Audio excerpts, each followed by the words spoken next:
I have a pear tree that I planted 2 years ago. Gave me 8 pears last year, and I got 22 pears this year. Okay, you got a partridge, nigga. I'm a thug, son. I was about to say, listen to the story before, and then this nigga's like, "Yo, I've got a harvest of pears, and I'm drinking the finest." I know. I'm about to make some pear wine. Yo, I can picture him at a high school, be like, "Listen, young brother, I went from 3 guns to 22 pears. 3 guns to 22 pears. You can have this life. You too, can have brother. it, Just brother. give all that street life up. Oh man, that's an amazing journey, bro. Yeah. 3, 2, 1.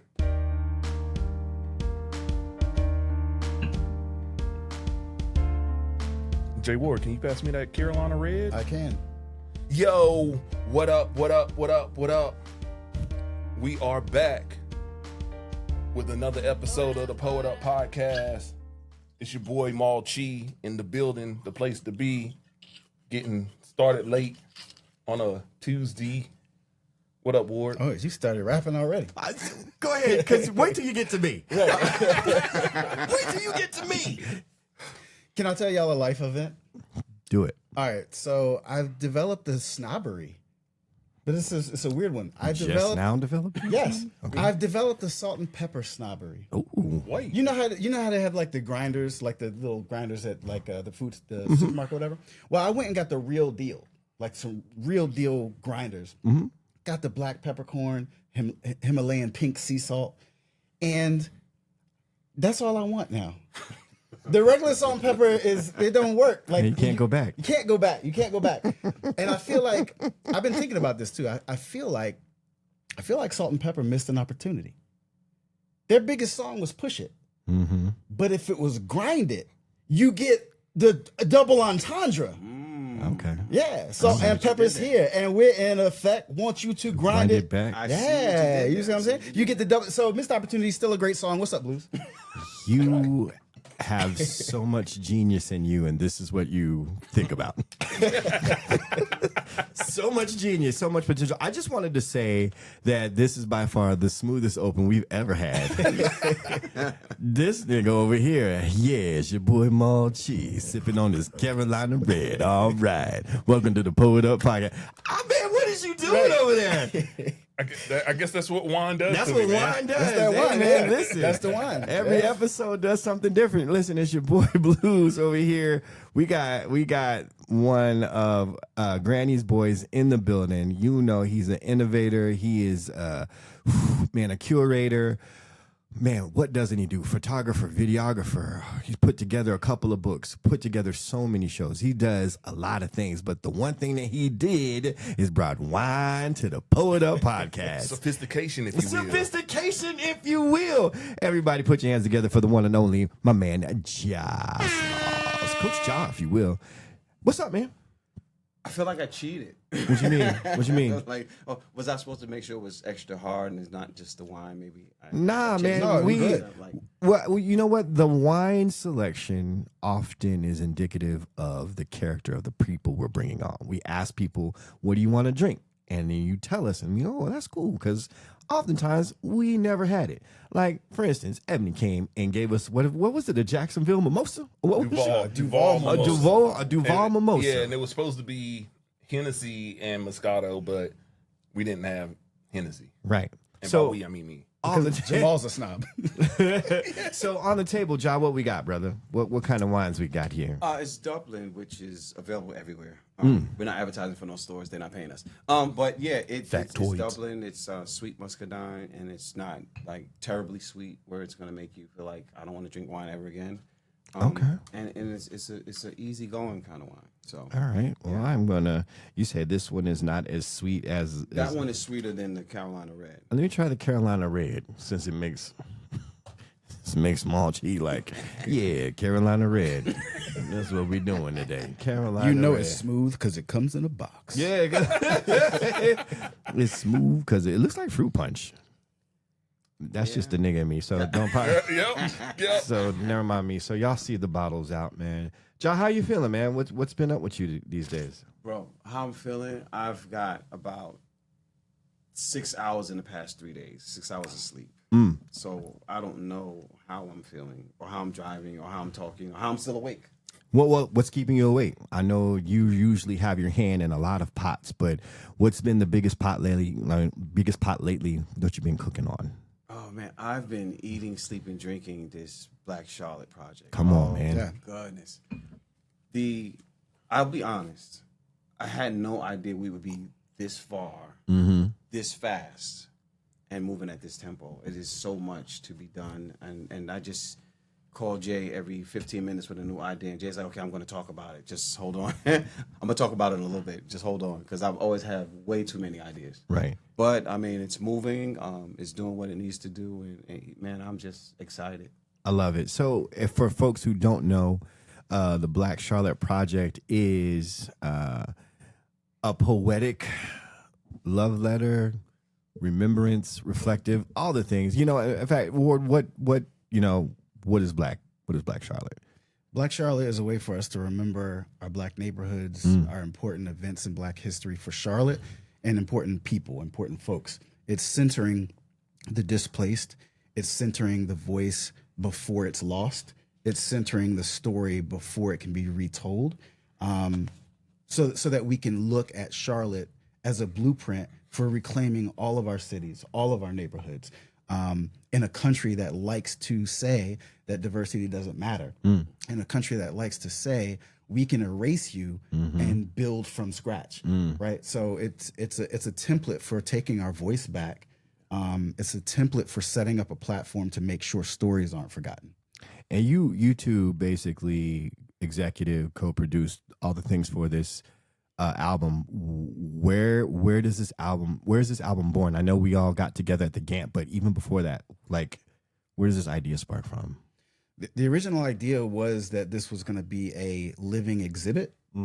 So we got, the dopest poets, not only the dopest poets, but the poets with the biggest reach in the city with their own platforms, so that they write this custom poem about Charlotte's Black history, and then they take it to their own platforms, their own open mics, their own slams, right? So it's living in different parts of the city. So every week, somebody is learning something new that they didn't know about Charlotte. So it was meant to live in that way, and then live as an exhibit at the Gantt. And then part of the grant through the Arts and Science Council was also to hook up with Grindhouse Studios, Jason Jett, Tony T. Witherspoon, to create original music for it. And so the vision was always that we would have this project. It would be dope, but like the actual vision to make it dope, I made a decision that I was not going to be able to do this by myself. And I said I need somebody to help. And I made like a great decision, really, in just reaching out to Jah, who had already expressed so much interest and passion for the project anyway. And so like Jah helped me kind of, like, we had this vision together. Yeah. Of like what the album would be and how to do it and how to corral everybody and like what the steps after that would be. So that's like the full course of the vision. So it's interesting because we talk about these poets who are on there have this connecting point to Charlotte, and Jah, you've got a poem up in the Levine Museum of the South. Yeah.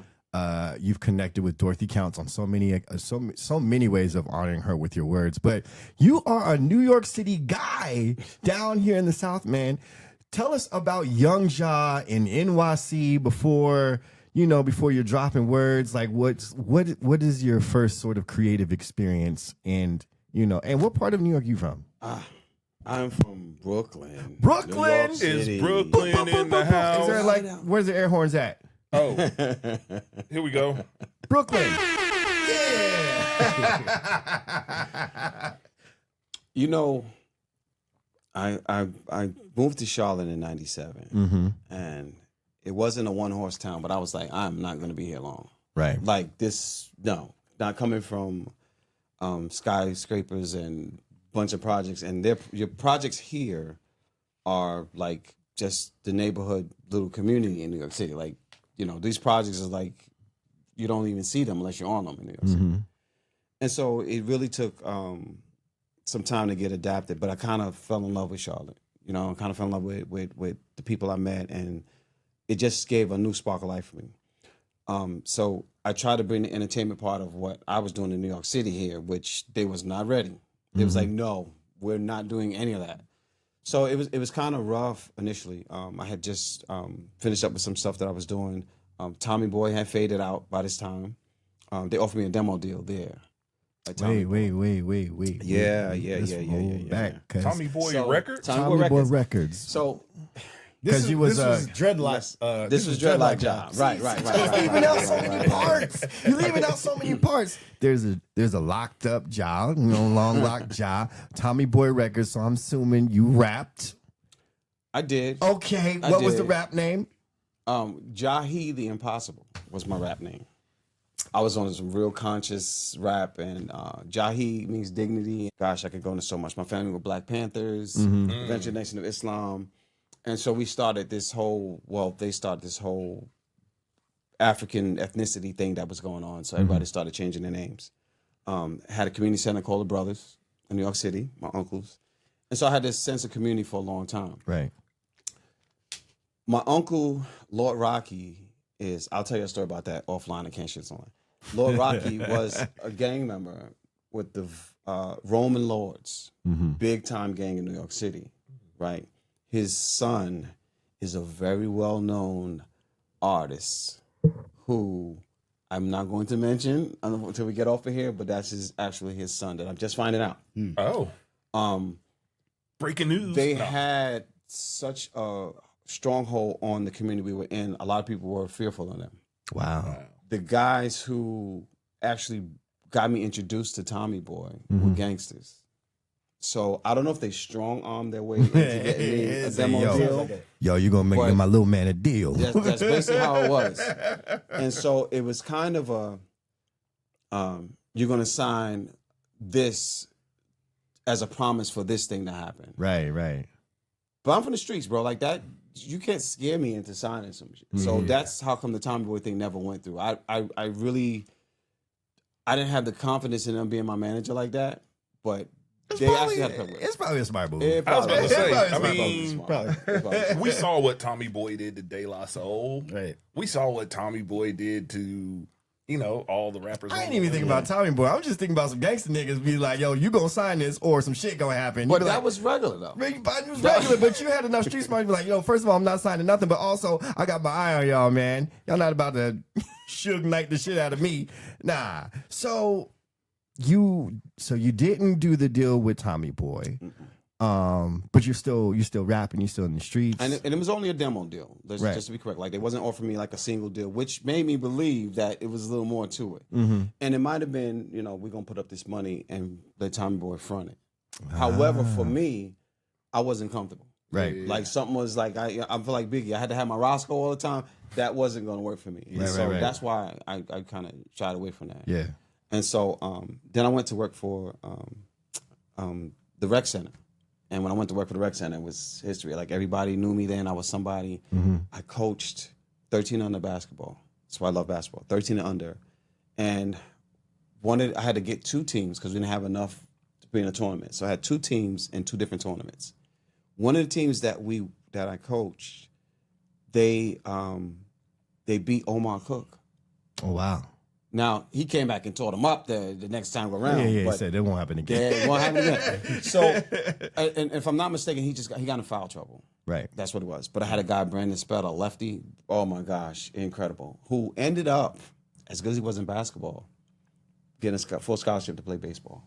Nice. Unbelievable. But I was begging him, please play basketball. I want to come to the games. Like, right. Play, So your journey in NYC carries you from being an MC to a basketball coach at a rec center, dealing with, family who are, in that gang life. And well, they gave it up by that time because they were old then. Okay. They gave it up by that time. But yeah. Which is you never really give it up. I was about to say, you retire adjacent from gang life. You be like, I'm still OG.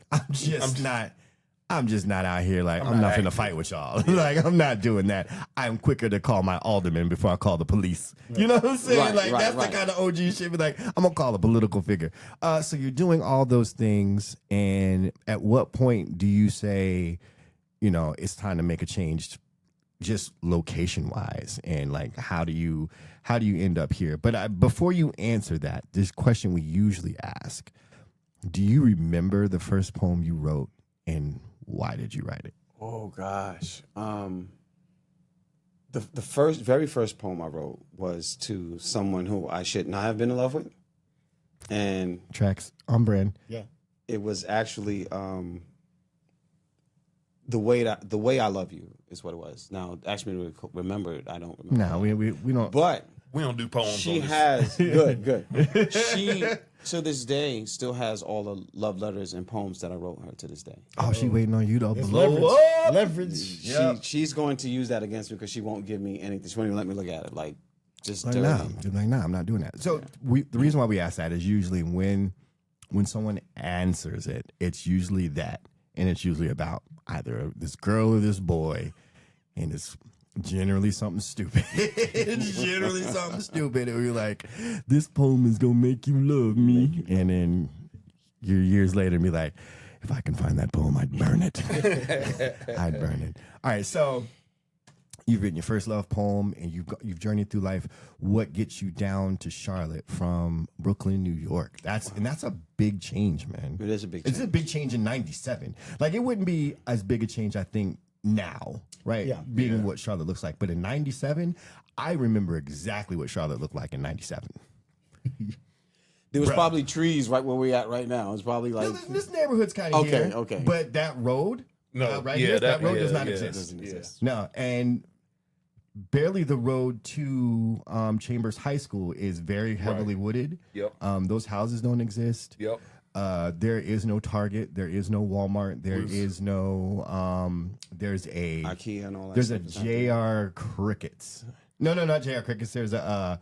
Gosh, it's something Moon something alligator. It's RJ Gators. It's an RJ Gators. Oh. Where the tavern is. Wow.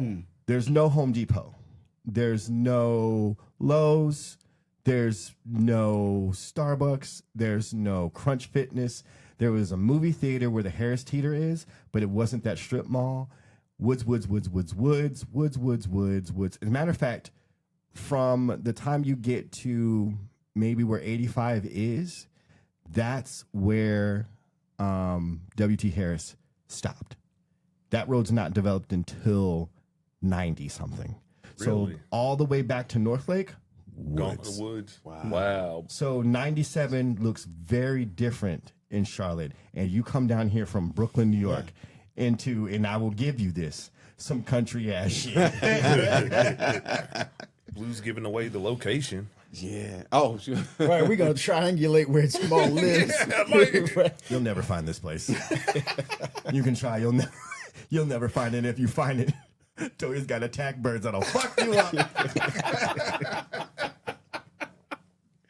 In the cut.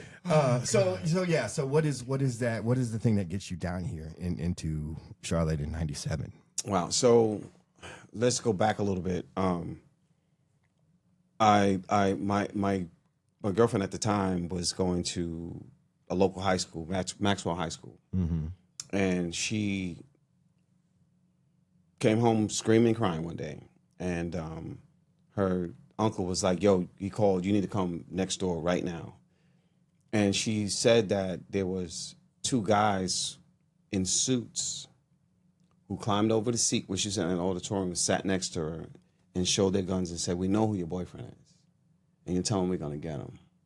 Wow. So I don't know who this is at the time. Like, I have no clue. I don't even know who it is to this day, to be honest with you. Like, I still couldn't tell you who it was. And so now I'm walking her to school, and I'm supposed to be in school. I'm waiting for her to finish class so I can take her back home. So this is the lifestyle, right? So school doesn't happen for me. I'm getting ready to go to business school. At the time, my son's mother, because I have a son at this time. Now, mind you, this is 90. This is 1990. My son's mother is pregnant with my second son. Me and my girlfriend at the time, that girlfriend, we're not together now. She went back to Philly. She's like, I'm out. Like, Fuck this shit. I don't want to say it was solely me. Nah, bro. I'm not going to say it was solely me, but I'm sure somewhere in the area had something to do with me. Right? So I'm with my son's mother somewhat. Well, I was kind of with both of them almost kind of around the same time. Come on, Playboy. It is what it is, right? Playboy. And then my son's mother's like, well, I found out later that she's way older than me, and I'm not going to put you in jail, but she was way older than me. Right. Oh. So we wasn't supposed to be together, should be anyway. But anyway, so we're not together, but she's pregnant with my youngest son. Mm-hmm. This is 91. I don't really remember. She came to the house. We had an argument, falling out. We're not together. I'm talking to another lady who's 32. I'm learning so much about you right now. A lot. Yeah. She's 32. Mm-hmm. And whatever our situation is, it is at that point. I was a DJ, and they wanted me to have a party, throw a party for them. Stop. Yeah. Y'all keeping track? There's a lot. Keep track. It was an MC. It's an MC With and locks. a DJ. Yeah. With locks. and a DJ. And I was still had locks at the time. And Mr. Loverman. And Mr. Lover. Mr. Lava. Okay, go ahead. You was So- a DJ at the time. They wanted me to do, these guys, they wanted me to throw this party. And I'm like, for some reason, I did not want to throw this party. Right. I just didn't feel it. And my girlfriend's in time, I'm telling y'all all my shit. Let's go. Right. My other girlfriend works for Transit at the time. right. No, she was at the post office at the time. She wasn't at Transit yet. She's inside. And she's like, don't even go to the door. Just the hell with them. I was like, just let me get this number, this pen, get the number and let them go about their business. She was like, don't go to the door. Just leave them alone. I get to the door with the pen. By the time the door closes and the little strike goes in the hole, the guy jumps to the side and lets off 4 shots. Oh wow. 5 shots. I took 4 bullets that afternoon, that evening. Crazy scene. He had on an 8-ball jacket. My face is bleeding. I'm looking at it. He's, I guess, scared and can't move because we're in my hallway. He can't move. So I reach for him with my 8-ball jacket. Well, I reach for him, but he's got on his 8-ball jacket and he just slipped away. So get inside, ambulance, all that stuff. I get to the hospital, blah, blah, blah, blah, blah. Week and a half later, I'm home. Anyway, the reason I'm telling you is because from that point, I'm in New York City with 3 guns at a time, bro. Everywhere I'm going, I'm strapped. On some John Wick shit. Listen, now you know that's illegal in New York City. yeah, You can't do that in New York City. One gun is Bro, illegal as hell. You had 3. I was going to see shorties with a sword off in a leather bag, one in this pocket, one in the back. Like I'm like, it ain't happening again. So my brother had moved down here, and he was like, "Bro, I got a job for you, working for the city." And I'm like, right now I'm doing some training at the gym. You know, I'm getting my pump on, getting my swole on. The Spanish ladies is loving me.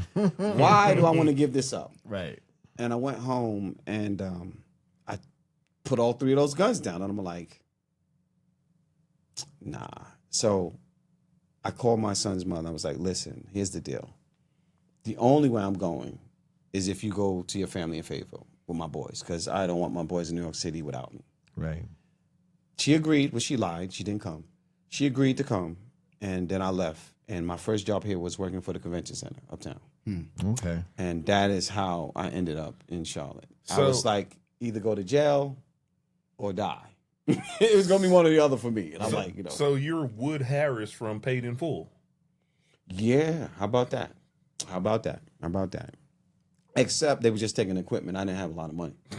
That was the difference. They wasn't going in the safe. They just wanted the turntables and the speakers. The turntables. 2 turntables, Yeah, 1 mic. yeah, and so it was just a decision to kind of change up. You know, you have to grow up past the street life. You know, it's only 2 ways. You know what I mean? That you're gonna end up. Yeah, And for me, it was like, you know, I'll take the chance to come to the South and, you know, grow some corn or some shit. But it didn't happen. There's no corn growing. At the No, time just for me. cotton. There's not too much corn down here, but Cotton, nigga. plenty of cotton. Cotton, nigga. And tobacco. But I planted, tobacco. so I planted 2 rose bushes at my house. Okay. I have a pear tree that I planted 2 years ago. Gave me 8 pears last year, and I got 22 pears this year. Okay. You got a Listen. partridge, nigga? I'm a thug, son. I was I'm about a thug, to say, son. listen to the story before. And then this nigga's like, yo, I've got a harvest of pears. And I I'm can sell- drinking the finest. I know. I'm about to make some pear wine. Yo, I can picture him at a high school be like, listen, young brother, I went from 3 guns to 22 pairs. 3 guns to 22 pairs. You can have this life. You too, can have it, Just brother. give all that street life up. Oh man, that's an amazing journey, bro. Yeah. Like I think to hear that, and then to see you're connecting with the South in a way that most New Yorkers won't. Yeah. especially in this creative space. They'll come down here, and it's still a battle, and it's a funny one, right? It's a funny one.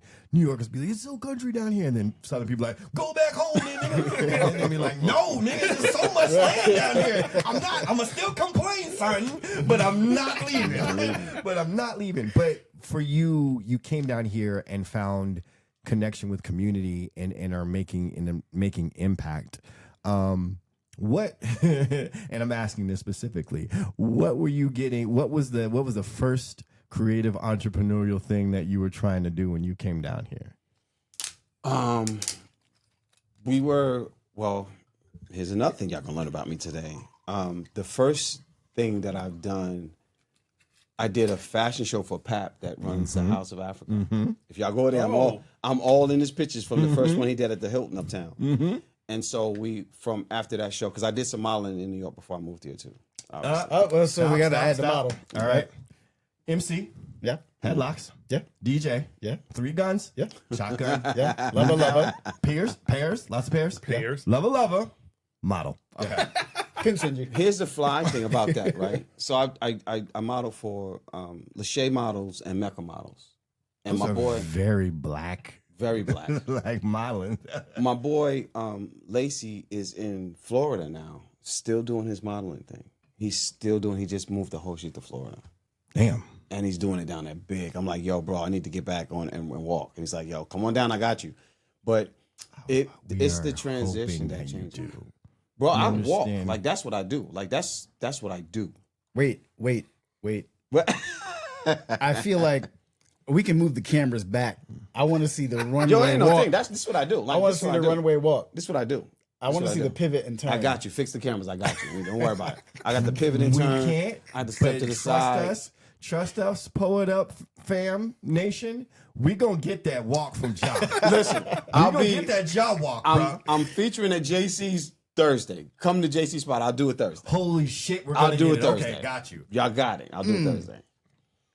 Yeah. So here's the thing. I feel like you need to do it. Don't tell anybody what's happening. Just let us just see do it. it. Just do the shit, and we're gonna. Y'all I'm gonna be like, you better walk. y'all gonna have to remind me. Y'all gonna have to remind me for sure. For sure, we're gonna remind you. So, fashion model. You did the model runway thing for House of Africa. Tell us about the reggae parties, bro. Oh, man. That's what I really want to know about. So here's the fly shit. So my cousin is Fresh. I don't know if y'all know Fresh. He's hosted. I know a lot of Fresh. All of the they did what's the name of the big spot what was it? Sundays, the Sunday spot that had the big club on Sundays down Woodlawn down that way. Anyway, go my ahead. cousin Fresh, he went to school here. He went to Harding, graduated from Harding. Okay. And they were doing the Sunday spot, and I was like, "Yo, bro, listen, I need some more reggae in my life. What are we gonna do? Let's get a spot." And so he found this little spot next to where PG was at. We did On the Rocks Friday nights. And then On the Rocks turned to Stash House. Is that what it turns? Right underneath PG, that little spot underneath there. Yeah, right. On the Rocks. Yeah. So we did that on Fridays, and all of the local Caribbean DJs, all of them. I know all of them. We had all of them at one point in the spot. Nice. Every one of them. Bro, let me tell you, it was probably 12-1 women to men. Easy. Bro, easy. The men would show up about 12:30, 1 o'clock. It'd be packed with women. Like if you was single or just looking, it was. I'm just saying. I'm just calling it how it is. I'm just, I feel like that's a meme. Or just looking. I feel like your boy. Bro, it was so. And let me tell you, it was perfect. And we did that for probably. We did that up until I got hurt at the job when I couldn't work anymore. And that's when I dove back into poetry full time. Got you. Yeah. So many hats, man. Yeah. So many creative hats in the city. And all like in the 90s. So, it's this really sort of idea that you didn't just pop up out of nowhere. Like, you've been here. Like, you have a good argument to, be like, oh, I've been here since 97 is really foundational time to be in Charlotte. I tell people all the time, because so many people don't want to claim Charlotte. Like, you ask them where they're from. Oh, I'm from New York. I'm from Florida. I'm Jersey, whatever. If you've been here for 3 years, you've made a choice. Like, you didn't go back. You didn't move somewhere else. You have made a choice to be here. Yeah. You're from Charlotte, because there's not a lot of unicorns left, right? Of folks that have been born and raised here. Right. But I feel like, I don't know. I feel a little bit disrespected sometimes. I ask somebody where you from, and then I'm like, well, how long you been here? They'll be like, oh, 15 years. 15 years? You're from Charlotte. Here. Right. You know how I figured out I was definitely, like, I'm from Charlotte. Not only when I, like, had kids and got a job, but when I was out other places and I'd say I was from Charlotte, and they'd be like, well, how is it? And I would talk about the city. I'm like, it's clean. And I'm like, you know what? Yeah, it's good. Yeah, I'm from Charlotte. It's not bad. But it's like when you hear people badmouth the city too, and then you feel a certain kind of way. That's how you know too. Like, nah, nigga, that's cap. That's not true. Yeah. There's some things that are true about the city, and there's a lot of things that people will lie about, and that's how you know you're definitively from the foe, because you'll be like, you're standing up for some stuff. And it's wild to hear. It's wild to hear people say things that aren't true, especially when they talk about the culture of the city. You're like, there's no culture here. And you'd be like, man, have you been outdoors? Right. You know what I'm saying? If you had Jah doing reggae parties in the 90s, right, how is there no culture? And you got Damn It Wesley doing Do-Rag Fest. Do-Rag Fest. You've got all of these big, impactful cultural things, man. And so it all sets up this thing to go back to saying these things happen in these neighborhoods. This is the history of, and then we get to what Black Charlotte was able to do, how y'all were able to piece this together with the poets who have the breadth of experience too. So we're talking from like a young Maurice Norman and an Abstract and a Portia to OGs like me and Jay, cats who have seen enough, folks who are still young enough, to be inside of all that work. What is, I guess, the most proudest thing, and this is for either one of y'all, about this particular choice of poets and poems? Well, it would be hard to pick one thing in particular. Like, when you look at the work that each one of these poets has done, right, the things that they've been a part of, the different collaborations they've had, it's hard to pick any one thing in particular. But if I'm proud of one thing, it's the unity that happened from it. It's the way that everybody was like, you know what? Not only do I believe in this, but I can give my all to this particular project. Right. And then after it was done, the look on everybody's faces, like once it was done and everybody's like, oh shit, like, yo, we did that. I think that was and will forever be the biggest thing for me. Yeah. Away from, being at the Carolina Theater, away from, all the things that we're trying to move forward with the project. I think seeing the look on everybody's face when it was done, when it was complete, and feeling that energy, like for me, I will never forget that day in the studio. Like I've been in the studio with plenty of, cats that's there. For me, that was probably the only thing that I could never top. I don't care what I do in life. Like that feeling, I would need to know what's going to top that feeling. Yeah, because that was big. That was big. Yeah. What about you, Jay? For our listeners and for our watchers, Black Charlotte, a poetic celebration of place and folk. Look it up on Spotify, iTunes, wherever you get Apple Music, all that stuff. That is the project that we're talking about. It's a musical album that I think is phenomenal. I still listen to it. I think it's wonderful. We also went to the Carolina Theater. Like historically, the Carolina Theater was a theater that didn't really allow Black folk in it. And then when it did start allowing Black folk in it, you had to have a reservation. And then it lied empty for like 30, 40 years. And the first act on Carolina Theater was a spoken word poem by two Black poets. All right. And then a couple weeks later, our project, we did a live performance at the Carolina Theater. It was historic. That's one of my memories, but I think I agree with Jah.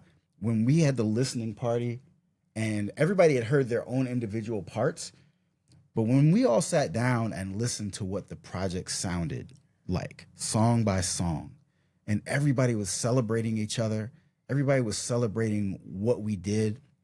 And I think there was this moment where everybody grasped how big the project was. Like they knew what they put into their song. They knew what they put into their poem. But listening to the whole project together, song by song, everybody kind of clicked. And the other thing that is really special to me, it's always going to be special to me, we lost lovely Poetic Locks. Yeah.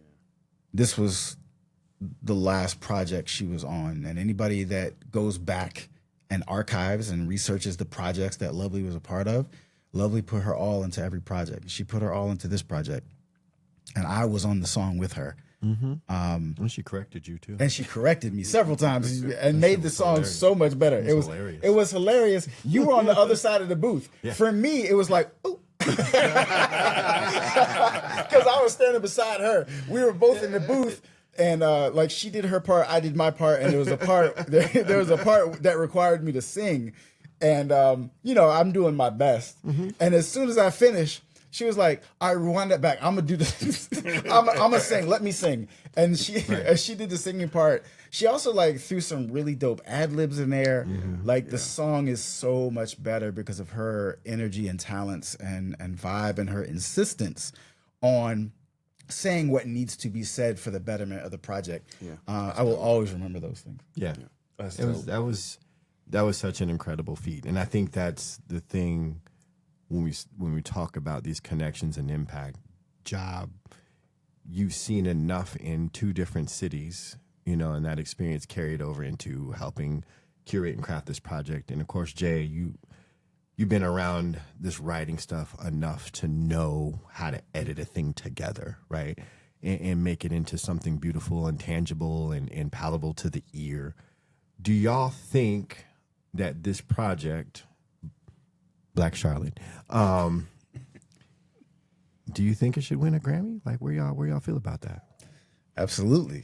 Like our goal and what keeps Jah up at night, and Jah will text me first thing in the morning or sometimes at night. Because remember, he started off talking about, I don't sleep. Right. That is for real. That is for real. It's just trying to figure out how to get this in the light enough to get a nomination for a Grammy, because it deserves it. The stories deserve it. The platform deserves it. Charlotte deserves it. But again, this is a blueprint. This is a blueprint for other cities and other communities, and it deserves that shine. I'm going to say I think that the Grammy is as grand as it is, right? Mm-hmm. But it's just the beginning points of what this project will be. Yeah. When I hear people respond back after they hear it, and people call and they cry, and it's like, oh my gosh, these things I didn't even know. Like, I'm learning this now. Oh my gosh, I didn't know this person did this and that. And I'm still listening. Like, when we're no longer, right? Mm. When this whole situation that's happening right now is 50 years old, somebody's gonna be listening to Black Charlotte and be like, you know what? I remember hearing something about that happened way before I was even thought about. Yeah. So I think first that we haven't even pierced the surface of that, what it can and will eventually be. But I also, and I say this often because it needs to be said, each poet did a separate poem, and Jay wove them together. Yeah, he did. To make it what it is at this point. Mm-hmm. So it's kind of like, okay, I have this canvas, but it's not ready, right? And Jay says, okay, well, I'll tell you what. I'm going to take the top 3/4 of this canvas, and I'm going to mesh in the middle section of this canvas, and then I'm going to come and hit it with the bottom end of another canvas that doesn't even belong with that. And I think the magic in that actually makes it such a great project. Yeah. And it gives you a sense of, wait a minute, if those 15 poets can put that together in that city, we can do this in every country. Every continent has the potential to say, guess what? this is who we are, this is where we're from, and this is information that you need to know. And I think, you know, it with that being said, it's going to carry so much further than we could even begin to imagine. I think that speaks a lot too to the unity of the poets on the project, because it is not an easy thing to let somebody else chop your words up. Like this is 15 poets with 15 poems, and all these poems for the most part were like probably 5 or 6 minutes long. So like trusting me to cut them up, I mean, to the point where like some poets, their entire poem might be a minute and a half down from 5 minutes. Like trusting me to do that and being okay with it, and being okay with the final project speaks to like the unity among us, but also the idea that this is something bigger. Like the project is something bigger. If you are a voting member for the Grammys, Black Charlotte, a poetic celebration of place and folk. If you know a voting member of the Grammys, Black Charlotte, a poetic celebration of place and folk. Can I circle back to something? I really love this idea that Jah is like this New Yorker, right? And comes down to Charlotte and is like, you know what? I love Charlotte. I'm gonna do this thing for Charlotte. So at our big presentation at the Carolina Theater, we also had shout out to Pixel Play, my man Ken, who did the videography for the project. We had videos, like themed videos that were playing behind each poet as they were performing. I just want to tell you, so Jah is in North Carolina, he's in Charlotte. Jah's got 22 pairs, but this is how you know Jah is still New York through and through. I'm gonna describe this visual for the video. He's doing this lovely, wonderful poem, this heartfelt poem to Dorothy Count Scroggins. Who integrated schools here at Harding High in Charlotte. Historical figure.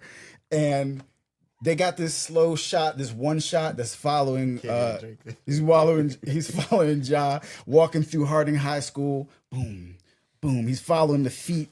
But Jah has like he's got like sweatpants with one leg up. Yeah. With his hat.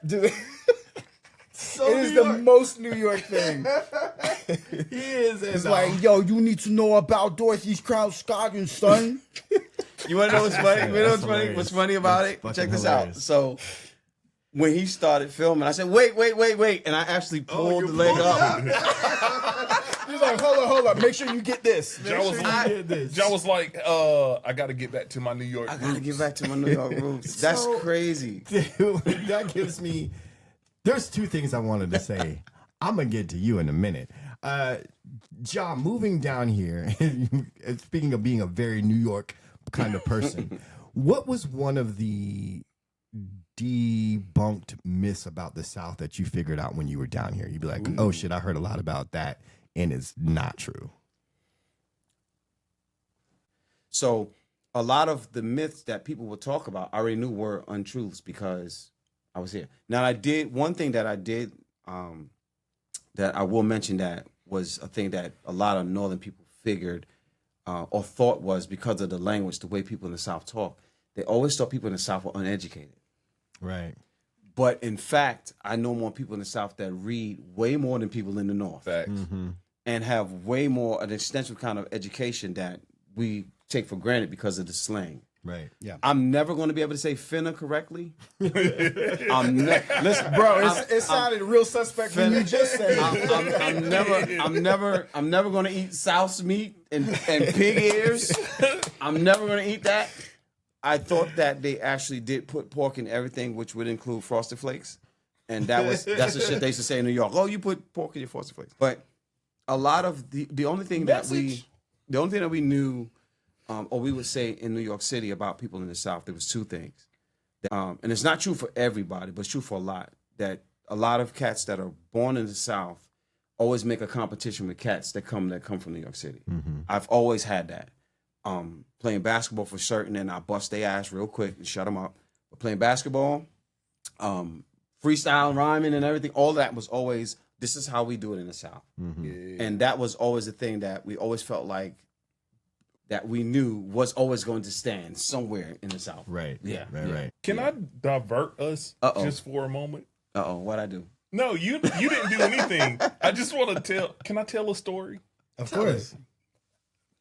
It doesn't involve knives. I was just gonna ask.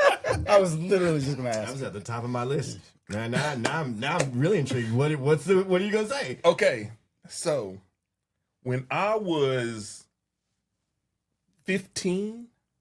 15-ish, maybe going into 16, where I'm from, we got a black park, white park. I'm from southeastern North Carolina. We used to play basketball there.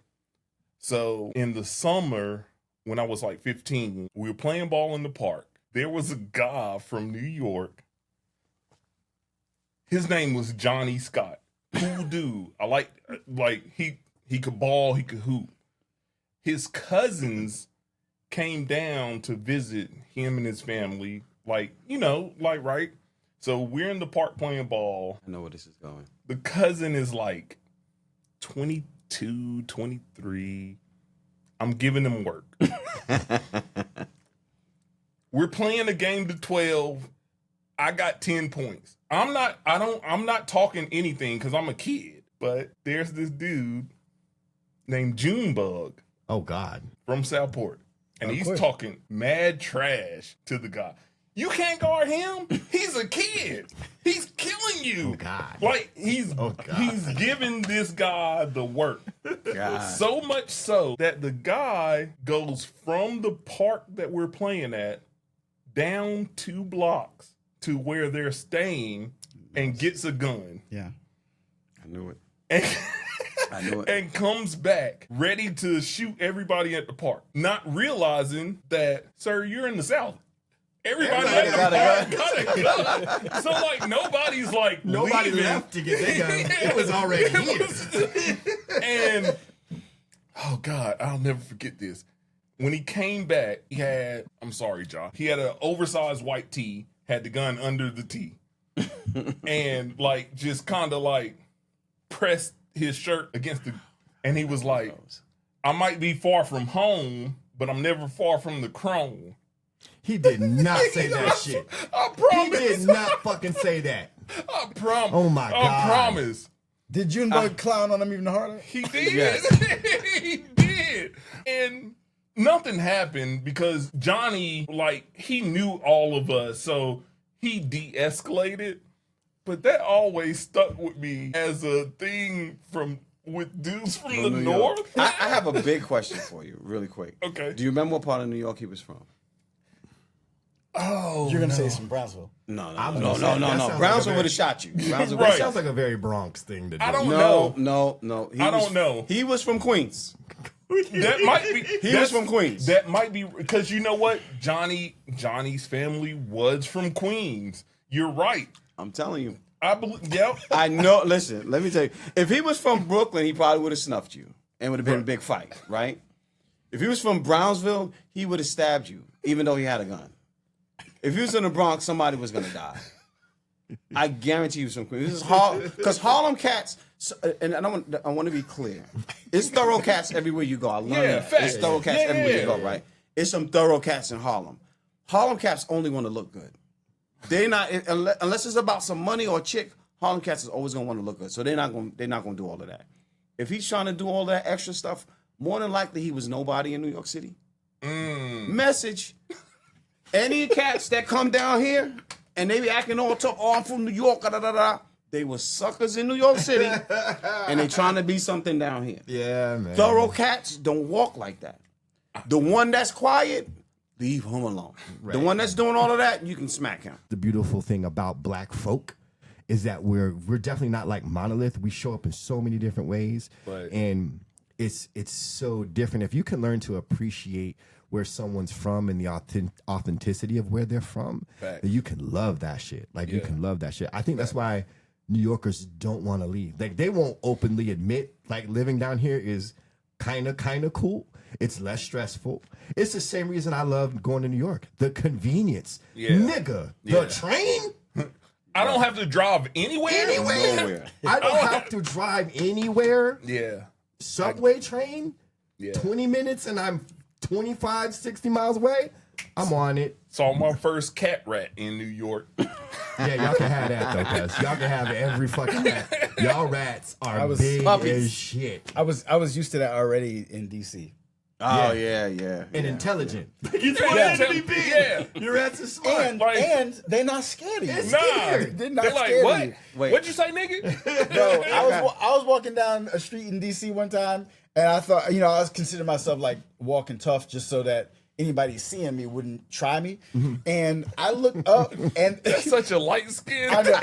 First of all, Jamal, we're not gonna do that. We're not gonna do that. Anyway, there was a rat. There was a rat in the street. So I was like, well, as I get closer, surely he'll scurry away. See? I wasn't wrong, guys. I was not wrong. I got closer to it. I wanted. Oh shit! Surely he would scurry away. Jamal called it. Keep going. Keep going. Man, I got within 15 feet of that thing, and he raised up like a kangaroo. Like he was like, bitch, what you want? right. Oh shit! And we played chicken for a while, but like I got within 5 feet of him, and he still wasn't moving, and I walked around him. That's crazy. Okay, I was clowning Jay Ward for that, but the first time He's that nervous I too. went, Shit still put a tremble in your voice. Yeah, He got emotional. wait. So the first time I went to New York, I went via Jersey City with my cousin because his uncle lived in Jersey City. It's fucked up out there too. And we were going to take the train from Jersey City to Manhattan. And we weren't even underground. we were in the daylight. We were on our way to the train to go to, I think it went to where the World Trade Center, I think that's the train that we took, is where the World Trade Center memorial site is now. And on the way to the train, I saw a rat so big, so intimidating, so nigga, you come over here if you want, I'm gonna bite your foot off. That I was like, yo, what the fuck is that? And when I had to go around, the rat was like, nah, That's mine, son. I'm here too. You sleep your ass on the top bunk. I was like, yo, you got it. I'm out. Nope. I got a rat story for y'all guys. Let me pour Crazy some more shit. Carolina Red for you So- tell this motherfucking story. So I'm the oldest, right? Right. Then it's my sister Gina, and then it's my brother Witz, right? Then the rest of the 8 clan is there. So Wu-Tang it's for the this children. fine shorty named Taisha that I'm kicking it with. We all know her, but she's hanging out with my sister. I love the way this story is starting. Oh, this is crazy. Watch Like this. we're building like an intense suspense, but also romance. It's romance here. It's romance yeah. here. So we're in the crib, and we're sitting in the kitchen. Taisha's at the table. My sister's at the table.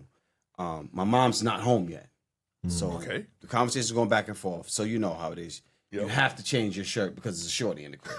So I go in the back, I change my shirt, and my sister did something. I don't remember what she did at the moment, but I told her, and I said, you need to stop fucking playing like this. And my sister smacked the shit out of me. Mind you, we didn't get to the rat yet. So she smacked me. Taisha's right here. And Joe was like, And she saw it. So you know what I did, right? I smacked her back. Oh Uh-oh. no! Now, we live in a shotgun apartment, so I told you first my mom's not here. Right. yeah. When I smacked her, my mom appeared from Oh, nowhere. boy. Wow. So what happens? She pulled your mom smacked the My shit mom out. smacked the shit out of me, and Taisha is still right here. So there's no saving grace at this point. On top of that, It's a rat. the party's going. We getting ready to go to the party, God. and guess who can't go to the party? You can't. I can't go to the party, even though she smacked me first. You with your new shirt. With my new shirt. So they going to the party. It's a shotgun house. My mother has the front room, right? So fuck that. I'm going to this party. Right. I locked the bathroom door. and I had to climb out the little small bathroom window. So I'm going out the window sideways. But we're on the first floor, but I can't jump down. I'm going to fuck up something. So I have to reach and grab the ladder for the fire escape. Yeah. It's the first floor, but not high enough, Right, not right, low not low enough to. Right. Yeah. So I grab the ladder. I spin around this way. And as I'm going up the ladder, a fucking rat's coming down the fucking ladder. Wait a minute. Like, Listen to me. Listen to me. It's climbing down It's the ladder. climbing. It's not jumping down. It's 2 feet at a time on a fucking ladder. Listen, I'm talking about this motherfucker is coming down. I'm too high to jump off the ladder. You gonna fight this nigga? I'm like, oh shit. So I don't think the rat really realized what's happening until the end, and it jumped, and so I forgot the name of the pants, but where the cuff was already sewn in at the tips, it jumped and kind of got caught on that.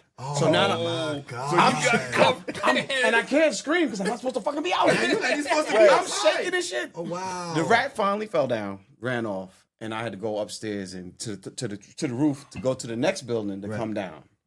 And I came down that building, and one of my mother's friends is coming from the fucking crack house. Oh, so she. What are you doing in this building? I'm telling your mother. I said, oh shit. I went to that motherfucking party though. I'll tell you that shit. And I got my dance on with Taisha. At this point, you have earned it. I have earned it. every Like, yo. rubber dub dance that I could get. God. This might be one of the greatest stories of the PoetUp of the PoetUp podcast. history. It has everything. Yeah. It has romance. It has action. It has intrigue. It has espionage. It has twists. And It has an animal attack. it has an animal attack. Fierce. And it has this ironic resolution. I didn't get any that night though. I didn't get any. I got the rub, but I didn't get anything. Well, you know. we all been there. We all been there. I didn't get nothing. This might be a good point to Yeah. So Jah, tell the people where they can find you, where they can follow you, reiterate the Black Charlotte Project, like all that stuff. So the easy part first, the less emotional part is I'm very Google friendly. If you Google Jah Smalls and you can't find me, your Google is absolutely broken. So just Google me and it works. Like that's the best way I can do it. Oh gosh, Black Charlotte. I don't even know where to begin. What I will say is Google works for sure. And any streaming platform that you can possibly think of, you can find Black Charlotte Project and share it with your mom, share it with your grandmother. It is one of those things you can share with your grandchildren and still be safe. It is going to teach you, it's going to love you, it's going to show you how to love yourself, how to love your people, how to love your community. And those who are outside of the community, it is going to show you how much love is within that community that can stretch all the way to your community. And you should definitely take part in enjoying that. Yep. As the only person that wasn't asked to be on the project, I was waiting on that shit. right. it is really fucking dope, and you really should check it out. And if you have a Grammy vote, you should vote for it for best spoken word. Like, that shit is beautiful. The reason I'm mad is because it's so beautiful. Before we jump into this next segment, y'all make sure again stream the project. Facts. Follow Jah Smalls on everything Google. Facts. The next show we will get into one nigga's journey to Japan. Facts. And I guarantee you're probably looking at the person who you would think is most likely to go to Japan. Next show. All right, Jamal, Jamal, what we doing? Before that, really quick. So also be on the lookout for From a Seed documentary. It's going to document everything from the Black Charlotte Project, starting with the steps of Miss Dorothy Counts-Coggin. And it will be out very, very soon. Yes. That's dope. Yeah, the Black Charlotte project, that album is actually going to be the soundtrack for that project. Oh, So shit. you'll be That's like, dope. we will not, nobody else has a chance to live in this space. We are going to live every bit of it. And so definitely be ready for From a Seed coming very, very, very, very Love soon. it. I love it. That's dope. All right, and the last question I have for you, Jah Smalls. Are you ready to rap? No. Well, if you're not ready, get ready. You better be. Do I get a beat You or better be something? rat climbing down the steps ready. Because it's no pressure on you. Do I get a beat or something? Yeah. So Don't give me no trap. I don't know how to rap to trap. I don't know how to talk to trap. well, too bad. No, I'm fucking with y'all fucking. All right. It's no pressure on you. So this is how it's going to go. Right. Is everybody going to rap? Yeah. Blues is going to start. Okay. Then he's going to kick it to Jay Ward. Jay Ward will get cut off. Because they always cut me off, John. I don't even know why. They just be cutting me off, John. fair. There's enough Buffalo Trace in them, Ja. You gonna see why. After Jay Ward, you'll go. So you don't rap? You don't. No, after you go. You laugh. Ja's the anchor. He's the closer. Okay. He's the closer. He's the closer. dope one. He's the dope one. Yeah, He's exactly. the closer. Exactly. If he went first, it would intimidate everybody. Right. Got it. Right. He sets you up. Blues does a really good job. I get the hook. They don't want to hear me. I get the hook. So it sets you up, and then Ja's the closer. Right. I Got mean, it, Jamal's the closer. Wait. We are in. It's the Buffalo Trace. The Buffalo Trace. We It's are the Buffalo in for Trace. a classic right now. Yeah, this is finna be real, real good. Oh shit. That was said by my homeboy Jay Dilla. Nah, let's go. Shout out to 24K. Hey. All right. That's remembering Let's this. see. Y'all remember this? Yeah, I think I do. Did the beat ever drop in? Okay. Yo. Yeah. Now.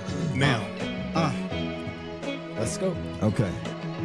1, 2, it's your homeboy Blues. It's a repeat, and you know who it be the. Yo, I got that Jah Smalls with me. Oh, I got the J Ward. He ain't gonna quit, yo. I'll guarantee, yo, I stick you like Nintendo. Blow the cartridge, yo. I blow this off, kid, yo. I gotta slide when I slip and I die. Guaranteed, watch out, you suckers won't survive. There's some NYC shit, some NC shit, some QT shit. Ooh, not the QT tip. Oh, guaranteed that's the quick trip. I often go quick because the gas is cheap. I'm about to make your asses leak when I hit you with the repeat. I'm guaranteed, yo, I'm about to beat you to the defeat. Fuck around, yo, I'm about to pass this crown. Jay Ward, yo, you about to get down. Let's go. Tell the secretary hold all calls. We on the microphone with Jah Smalls, and he gonna tell you for sure. Watch your step. He gonna tell you for sure I'm a cordyceps. And if you don't know, you can ask Joel and Ellie about that shit. I'm a fungus, a killer among us. If you step on me, guess what? The whole network is showing up. Killing the jit dead. Straight to the headshot, the only thing that stop us. Plus we take your throat out. Then we just rock us. Then we take the knife and cut him. Stop. If anybody didn't catch that reference, I'm really watching The Last of Us. Yeah, I know. And Everybody so- caught that. You went very high brow. He almost didn't get there. And then I'm went almost straight- disappointed. Then went straight to the gutter. He went straight sci-fi and then straight. I do not know this Jay Ward anymore. I don't know who this guy is. It's a over big here. surprise. I yes. like it. Got a little nervous. He's an award-winning writer. He went to his hometown to speak. It was definitely some Wu-Tang in there. I was just, it's yeah. So Ja is no pressure at all, bro. Just follow sir. this beat. Do whatever it is that your heart leads you to, man, and just rock out. Let's go. Yeah. Quick question. Trying to learn what's going on. What's the lesson? Trying to give a little session of this Buddha blessing. Gotcha, dog. Trying to hold the fort down.